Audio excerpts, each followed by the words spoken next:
All right, I'm gonna give you a couple tips about using a paintbrush. So when we use a paintbrush, we do nice back and forth brush strokes like this. What we don't wanna do is go like this with the brush.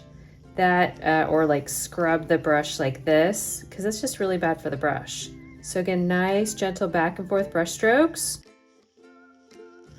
And as you're using a color, let's say, oh, I want some yellow now. I wanna go get some yellow. If I just go and get yellow like this, look, my brush has all this paint in it. I'll get a bunch of paint in my yellow. So what I can do is I can take a tissue, I can pinch, windshield wiper, and dip in the water. Now, don't stir in the water. You can just dip in the water, okay?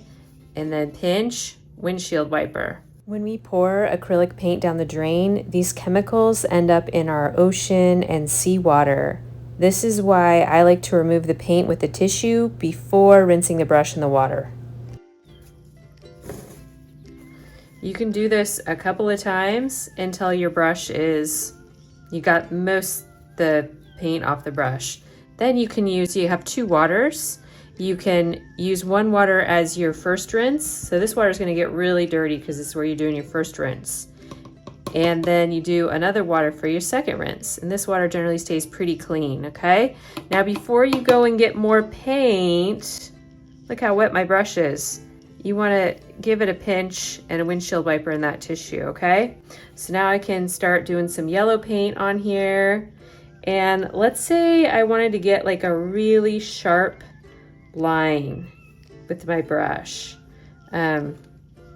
And I was having a hard time doing it. It was getting a little bit dry and scratchy. So what I can do is I can just dip my brush in the water like that and then continue painting.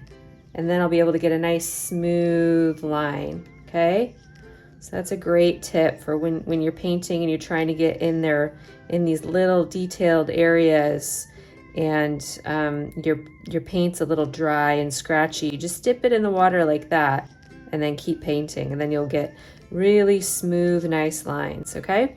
So one more time, I'm gonna remind you, so I have my yellow paint on my brush and I wanna switch and get some brown now. So before I just go and get that brown, I'm gonna pinch, windshield wiper, dip, pinch, windshield wiper, and you got to make sure you end on that pinch and windshield wiper so your brush is nice and dry when you go to get more paint, okay? Because if your brush is super wet when you go to get paint, you're just going to get a bunch of water puddles in your paint. So this brown is pretty dry. See how dry this brown is? Now you can tell it's dry because look at those little kind of scratchy marks there. So what I can do is I can just gently dip my paint in the water. Don't stir it, just dip. So you get a little water on your brush and then keep painting and you'll be able to do nice smooth lines. If you found these tips helpful, please hit that like button and be sure to check out the amazing art tutorials and step-by-step art lessons on my channel, Rainbow Parrot Art.